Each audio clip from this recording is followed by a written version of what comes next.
Hey everybody, this is Cricket here, going to be giving you guys a Force Strategy Gaming cast, and this is going to be at the pro game level.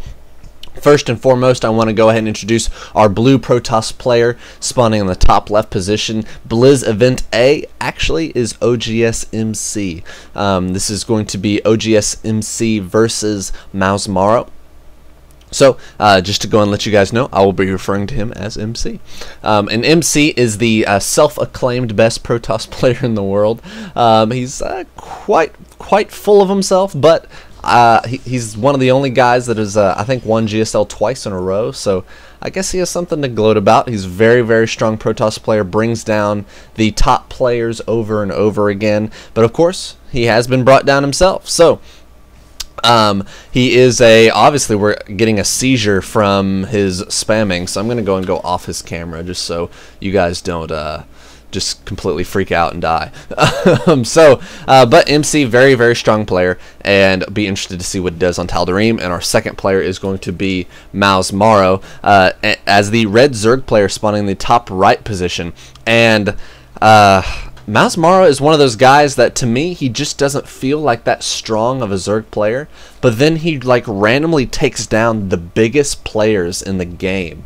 It's just unbelievably I just don't even understand it sometimes. He's either like extremely on, or it just seems like he's completely outclassed. So we'll kind of get to see what he does in this matchup. I'm really excited to see how this ZVP turns out. So I'm going to go and bring up the user interface, go to everyone's view, and go and get this game on the way. Of course, we already saw that MC is going for a Forge first, and potentially might be looking at throwing down a pylon on some cannons in Morrow's base. And of course, we see Morrow going for a 14 gas, 14 pool, and potentially a 21 hatch. Just a very solid, straightforward build against Protoss. But of course, this is basically gearing up for some kind of Nexus first, and so we actually see him getting a Nexus before any cannons go down or gateway goes down. So very, very risky. But of course, we see MC's style really kind of is based on timings and on kind of like risky play, and that's where he can be vulnerable, and that's where I've seen him lose most of his games, is when he tries to pull something a little risky. It either works extremely well, or he just completely falls flat on his face. So we Morrow able to see that a Nexus is coming up for MC. Does look like MC is going to go and get a gateway and a cannon, but Morrow getting a drone in there right off the bat, which is very nice, because this drone stays alive until a stalker comes out, for the most part, because the zealot's not going to be able to chase it down, a probe's not going to be able to chase it down. He's not going to get close enough to these cannons. So the great part about this is he has tons of time for this drone to go ahead and just walk in here and stay in here until a cybernetics core gets laid down, and then a stalker gets laid down. So very, very nice to have that drone in there. Morrow going to go and get that 21 hatch. Metabolic boost is almost done, and it looks like he's continuing to put gas on, or his drones in for the gas. And generally this means that you're going to switch into roaches very soon after you get a few drones, after the hatch comes up, your expansion comes up. So we'll see if that is the case for Morrow.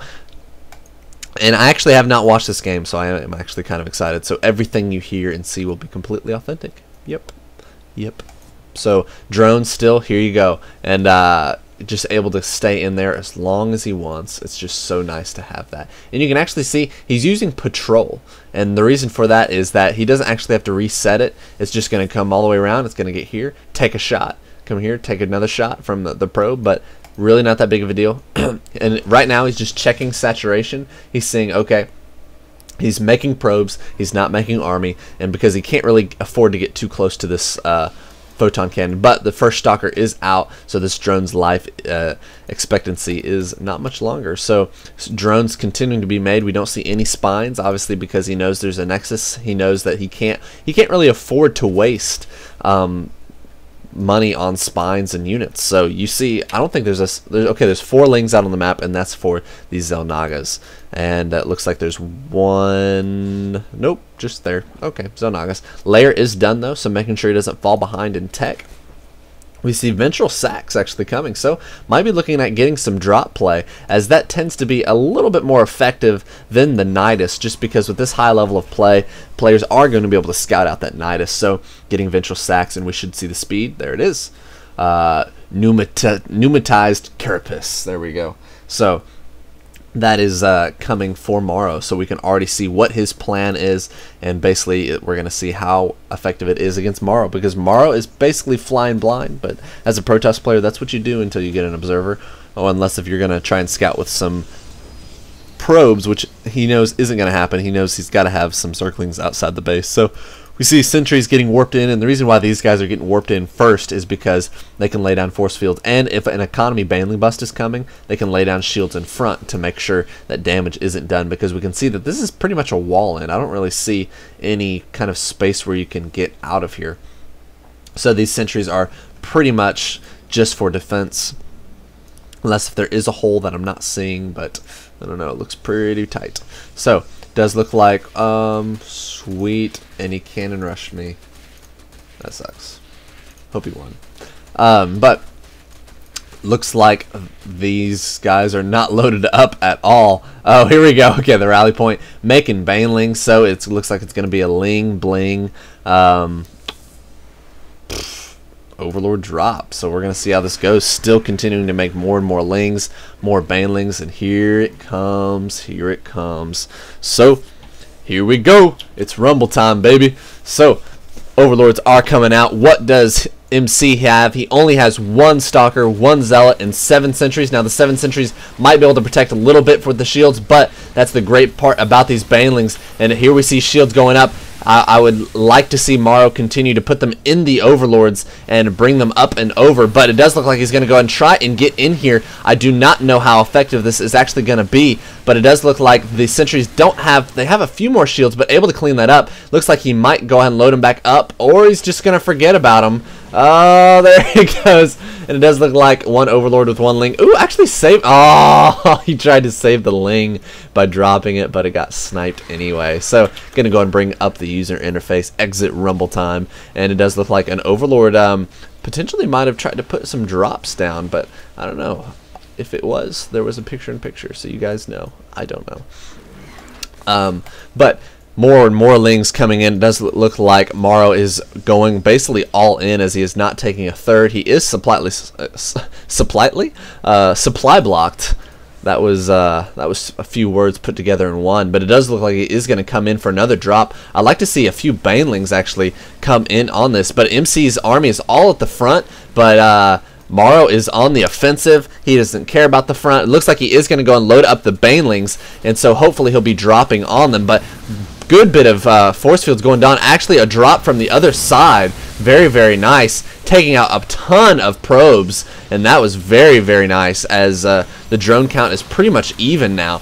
But Ling's coming in here. It's trying to, dropping right on. Shields are basically useless at this point. More and more Lings getting made from the production tab. All of the Stalkers getting completely wasted. All of these gates are completely unpowered. It looks like he's going to try and warp in a few more units, but that's not going to happen, as it gets unpowered once again. He is just down to 1 base. He's actually pulling all the probes off the line to go and try and deal with this Zergling harass, but Morrow is continuing to morph in more banelings and Zerglings in order to drop some more, and then there's the GG from MC. So Morrow once again able to randomly take out one of the strongest Protoss players in the world. So Morrow just doing a great job of staying on his macro, continuing the pressure on, and just realizing that ventral sacks and the Overlord speed was just the best way to go.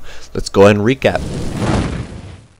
The first thing, of course, that we saw was that after MC went ahead and got his expansion, he made a complete wall, put some cannons, and then had 3 sentries there just to force field in case if Morrow decided to go for kind of an economical baneling bust. But one thing that I like that Morrow did is that he didn't get scared. He kept his macro up, even though he got a hatchery about the same time that MC got his Nexus up. He still played fine. Now, I was a little worried after that first drop. He really didn't do much damage, but I think what separated the second drop was the added banelings over the sentries. Of course, he brought in an Overlord from the south to go ahead and baneling bust that mineral line, and then he brought one around over the top to baneling bust the main while this whole thing was going on. And though MC really didn't lose too many probes, it definitely distracted him long enough for Morrow to go ahead and continue to get that great surround and drop banelings and completely deny those shields that the sentries have been saving and saving energy for. It really just completely overpassed all of the investment of the sentries and really allowed Morrow to take this game. So I hope that you guys have enjoyed this in-game recap. Of course, this has been a Force Strategy Gaming cast, and if you guys like this, I just ask that you come over to my channel and subscribe. The link to my channel will be in the description below, but if it's not, it's going to be youtube.com/CricketStarCraft. So I hope to see you guys there, and this is Cricket. I'm out.